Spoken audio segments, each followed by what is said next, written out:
Bienvenue sur Africa 24 dans cette nouvelle édition du Non-Stop Info. Voici les titres de l'actualité.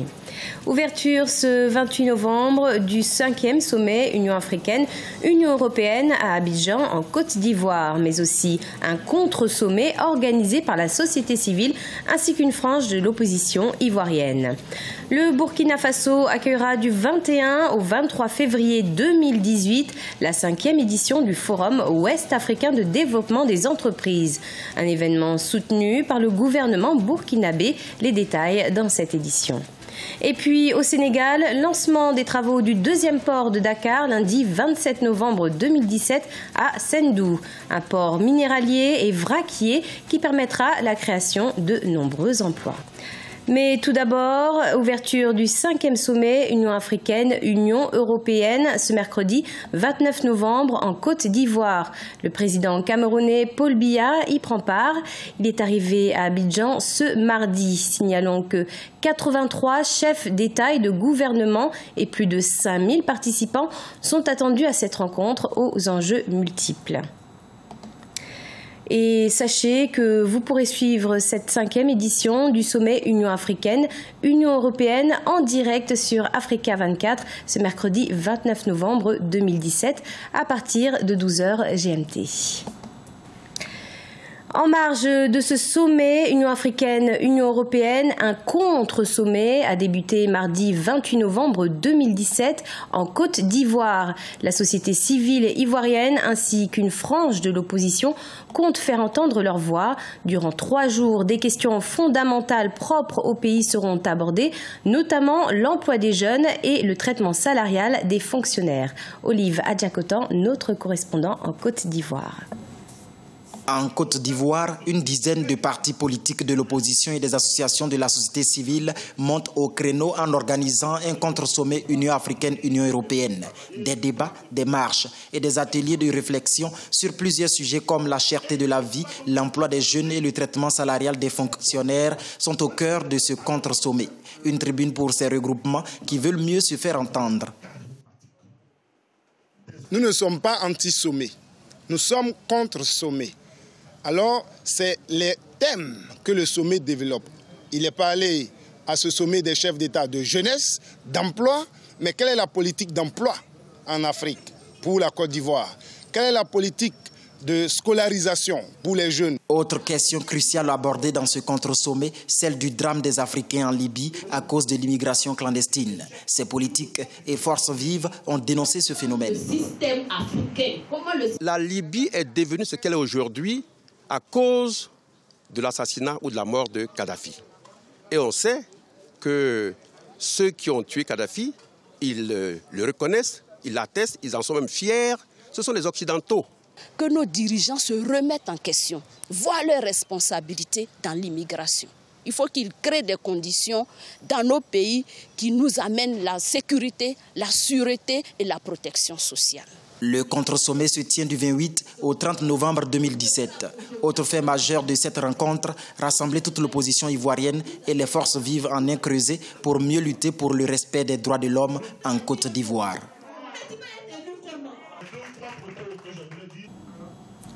Au Kenya, le président Uhuru Kenyatta a prêté serment pour un second mandat. Le chef de l'État a été investi ce mardi 28 novembre 2017 pour son dernier mandat à la tête du pays. Une réélection qui met fin à un cycle électoral marqué notamment par l'invalidation par la Cour suprême de la présidentielle du 8 août 2017. Une investiture qui ne fait pas l'unanimité au sein de l'opposition qui refuse de reconnaître cette victoire. Raila Odinga s'estime être le président légitime. Le chef de file de l'opposition kenyane a assuré qu'il prêterait lui aussi serment le 12 décembre comme président de la République. Le Burkina Faso se prépare à accueillir la 5e édition de l'Africalia, le forum ouest-africain de développement des entreprises. Prévu du 21 au 23 février 2018 à Ouagadougou, cet événement d'envergure permet aux entreprises africaines et internationales d'échanger dans un cadre d'affaires. Environ 400 entreprises issues de 24 pays sont attendues à Issatu, Diamanka, Besland. La journée d'information pour la prochaine édition de l'Africalia, le premier forum B2B ouest-africain de développement des entreprises, s'est déroulé à Paris le 28 novembre 2017. Ce forum multisectoriel de développement se tient tous les 2 ans depuis sa première édition en 2010. C'est une plateforme unique de rendez-vous d'affaires entre les entreprises africaines et internationales. Notre objectif, c'est de permettre à ces entreprises de pouvoir rencontrer le maximum de partenaires pour faire du business. Et exceptionnellement, il y aura la présentation de projets structurants et structurés où les gens pourront échanger directement avec le gouvernement. Et on va faire en particulier une promotion du PNDS au cours de ce forum-là. La 5e édition du forum aura ainsi lieu du 21 au 23 février 2018 à Ouagadougou, la capitale du Burkina Faso, un événement économique soutenu par le gouvernement burkinabé. Nous allons travailler avec nos partenaires et surtout la Côte d'Ivoire pour voir avec elle la possibilité d'organiser Africalia en 2020. Nous allons faire en sorte que les pays de la sous-région puissent organiser Africalia de temps en temps et de manière tournante faire participer les pays de l'UEMOA et donner une vivacité et une innovation à cet événement économique. Durant les 2 jours du forum, 400 entreprises de 24 pays sont attendues, dont 240 de l'Afrique de l'Ouest et 160 du reste du monde. 4000 rendez-vous d'affaires sont prévus pour les participants. 290 milliards de francs CFA, c'est le coût global du port minéralier qui verra le jour au Sénégal en 2019. Lancé lundi 27 novembre 2017, ce deuxième port maritime traitera 7 millions de tonnes de produits. Objectif, booster les activités des exploitants miniers, créer des emplois et accroître la richesse du pays. C'est un reportage de notre correspondant El Hadji Ndiaye. Lancement des travaux du deuxième port de Dakar ce lundi 27 novembre 2017 à Sendou, une localité située dans le département de Rufisque. Un des projets phares du plan Sénégal émergent, ce port d'une superficie de 484 hectares permettra de décongestionner le port autonome de Dakar et de recevoir les navires gros porteurs de plus de 100 000 tonnes qui, jusqu'ici, ne parvenaient pas à accoster dans les eaux sénégalaises.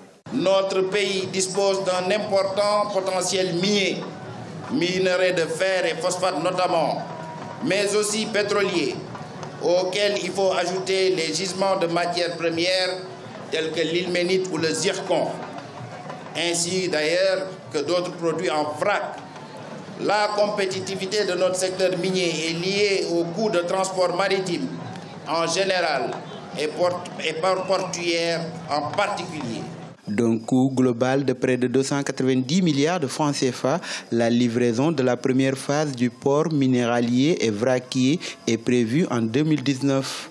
L'infrastructure aura une capacité de traitement de 7 millions de tonnes de produits non emballés ou arrimés dès sa première année d'exploitation, avec des impacts socio-économiques importants pour la zone, mais aussi pour tout le Sénégal. Le nombre d'emplois directs créés sera de 740 pendant la première phase de construction et ira jusqu'à 2600 pour la phase exploitation. Comme vous le savez, mesdames, messieurs, le gouvernement accorde une importance capitale à l'emploi de manière générale et à l'emploi des jeunes en particulier. Le port minéralier et vraquier de Bargny-Sendou sera composé de 3 zones distinctes. Une zone pour les produits minéraliers, une autre pour les produits céréaliers et une zone industrielle. Le port sera opérationnel en 2021.